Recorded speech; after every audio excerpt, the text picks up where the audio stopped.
Great Barrier Reef. Great Barrier Reef буюу их шүрэн далан гэж орчуулж байгаа. Австралийн Queensland-ийн эргээс холбоо шүрэн тэнгист байрладаг. 2900 гаруй шүрэн хад 900 гаруй арлуудаас бүрдэж нийт 2300 гаруй километр сунаж тогтсон дэлхийн хамгийн том баялаг шүрэн хад. 1981 онд нэгдсэн үндэсний байгууллагаас их шүрэн далан дэлхийн үеийн дурсгалт газрын жагсаалтад оруулсан юм байна. Газар нутгийн нийт хамрах хэмжээ нь бол 344 мянган км квадрат буюу Итали, Герман, эсвэл Японы газар нутаг шиг тийм том хэмжээний шүрэн хадны бөөгнөрлөгөд ойлгочиход болно. Энэ шүрэн хад шүрэн далан сансраас харагддаг гинэ. Дэлхийн цорын ганц сансраас харагддаг амьд биет гэж товчхондоо хэлж болно гэсэн үг шүү дээ. За шүрэн арал сансраас харагдаад тэр нь яагаад гайхалтай зүйл болоод байгаа юм бэ гэдгийг хэдүүлээ их энгийнээр ойлгох гэж оролдъё. За шүр бол хад чулуу шиг харагддаг хэдий ч гэсэн иддэг, уудаг, өсдөг, үрждэг амьд бие гэж бүгдээрээ ойлгож байна. Хэдэн мянган тэрбум бичил биетүүдээс нэг шүр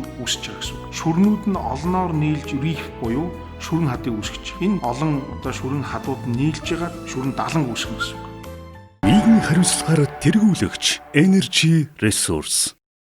Энэхүү шүрийг бүрдүүлдэг жижигхэн биетүүдийг полип гэж нэрлэдэг байна. Чулуу эсвэл үхсэн амьтны ясан дээр хэдэн мянгаараа бөөгнөрж нэг шүр иймэрхүү бүрдлийг бий болгодог. Мөн загас нялцгай биедэхэд далайн амьтнуудын байрладаг орон байр дээр нь идэж тижээлэх гинжин хэлхийг бас зохицуулж өгдөг юм байна л. Ер нь хаана шүрэн арал байна тэр хишигт баялаг далайн амьдрал байгаа гэж ойлгож болно гэсэн үг байна. Жишээлбэл их шүрэн далангийн яг энэ хэсэгт нь бол 600 гаруй төрлийн зөөлөн хатуу шүр, 1600 гаруй төрлийн загас, 200 гаруй төрлийн шувууд, 17 төрлийн усны могоо амьдардаг гинэ. Дээр дурдсанчлан энэ шүрэн далангийн газар нутаг 900 гаруй жижиг арлууд бас байна. Энэ арлууд дээр жил болгон дунджаар 2 сая жуулчид ирж. Мэдээж бусад арлуудын адилаар энд үзэсгэлэнтэй далайн эрэгт амрах, далайн шүрэн хаданд шумбалтыг, цэнгэг усанд нь сэлэх, спа гэдэг штэ. Сайхан халуун аршаан,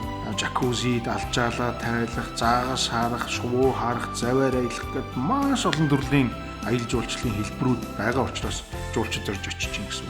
Union Pay Your Way. Австралийн нийтлэл байдаг энэ газар нутаг Австрали улсад гэхэд жилд 64 мянган ажлын байр дунджаар 6 тэрбум долларын орлогыг оруулдаг гинэ.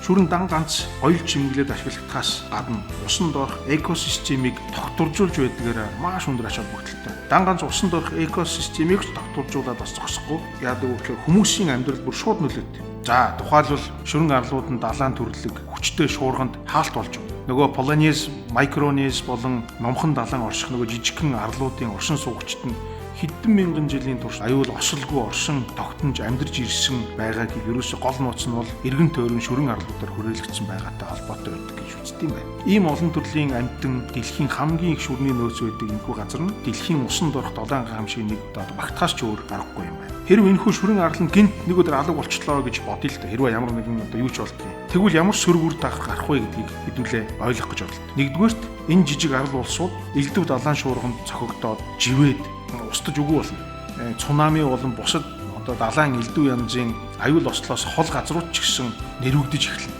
Цунамид буюу далайн хар салхиудад жижиг загас элдв бичил биед амьдрах газаргүй болоод нөгөө загасны нөөц багасаад дэлхийд даяар шууд 38 сая загасчид ажилгүй болно. Далайн хүнсээр гол хоол хүнсээ базаадаг 500 сая хагас тэрбум гэсэн үг шүү дээ. Иргэд хоолны хомсдол үүсч дэлхийд жилд дунджаар 375 тэрбум долларын алдагдал үүснэ гэдэг ийм судалгааг IUCN буюу Байгаль хамгаалах олон улсын холбооноос гаргасан ийм тоо баримт байдаг байна.